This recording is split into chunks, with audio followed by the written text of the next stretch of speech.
Barb Steinberg. I'm a teen life coach, parent coach, and speaker on teen girl issues. I wanted to talk with you today about a really great conversation I had with one of my parent coaching clients. She was talking about how her daughter, she had a few diagnoses that caused her daughter to kind of struggle some academically and struggle a little bit with kind of her identity about who she is, you know, and having a hard time feeling like, why do I have all of these extra struggles that other kids don't have? And so the mom was just wondering, you know, my daughter's got these extra layers that can make middle school or high school a little bit harder due to these diagnoses. And the mom was asking, I'm just curious if am I babying her too much? Am I allowing her to experience enough to have some grit in life? And I thought it was a brilliant question on this mom's end. And we talked about that, and I thought it would be worth sharing with you guys because I think it is a common question, you know. Am I helping and soothing and boosting her up with my love and my, you know, sweetness towards her? Am I helping her? And am I allowing her opportunities to develop the grit and the resilience that she needs to be successful and capable? What a great question. So we talked about the idea of, you know, when her daughter's having those hard moments where maybe she's laying in her bed and she's despondent, or she's crying, or she's negative and complaining about her life, her experiences, her struggles with school, that those are moments to really create the space and to kind of be in the moment with her and allow her to feel what it is that she's feeling. Allow her to be negative, allow her to complain, allow her to say how hard this is for her, and really allow her to be heard and to be seen and acknowledge, you know, I get it, you're right, this is hard, I can understand why that's hard for you. And do a lot of listening.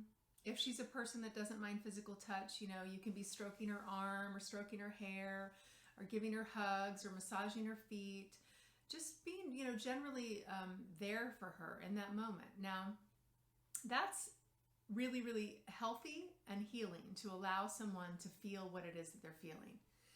And we also know that feelings only go on so long.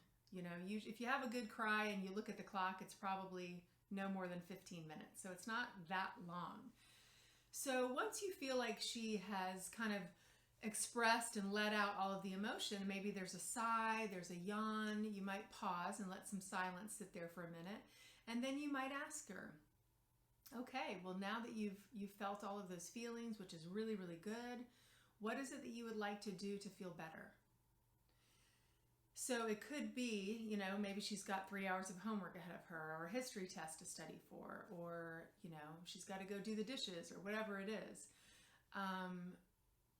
It's about balancing, feeling your feelings, and then what am I going to do to help myself to move forward, to take a step, an action step. So that's where the grit and the resilience is kind of teaching our girls, girls in general, rumination is a popular form of feeling emotions and kind of getting stuck in the wallowing of, this is so horrible, this is so horrible, this is so horrible. So we want them to feel the feelings, but can we have a time limit on it? Once the feelings have passed and you feel like you have that sigh or that yawn, what's next? What would you like to do to feel better? Would it feel good to study for that history test and get that weight off your shoulders, that stress? And then what can you do after that? Something to look forward to, something that would be like a reward.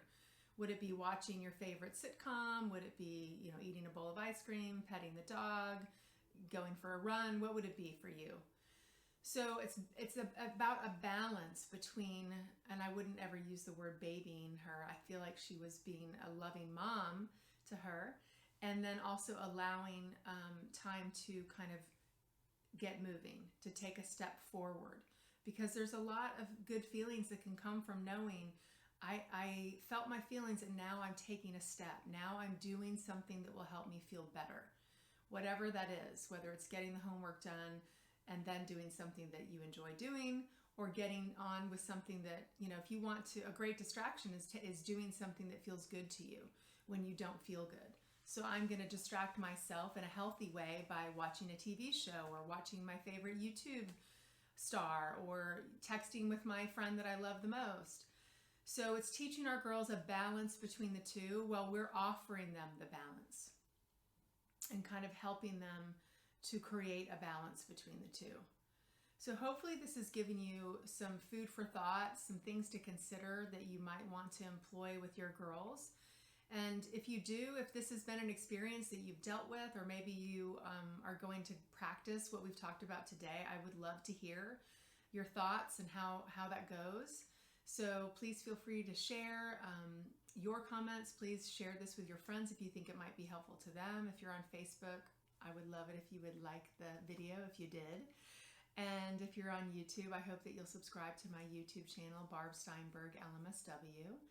And if you're on my website, I hope that you'll sign up for my monthly newsletter, where I share great tips and tools and strategies on raising healthy, happy, confident girls. Thank you for listening. See you next time.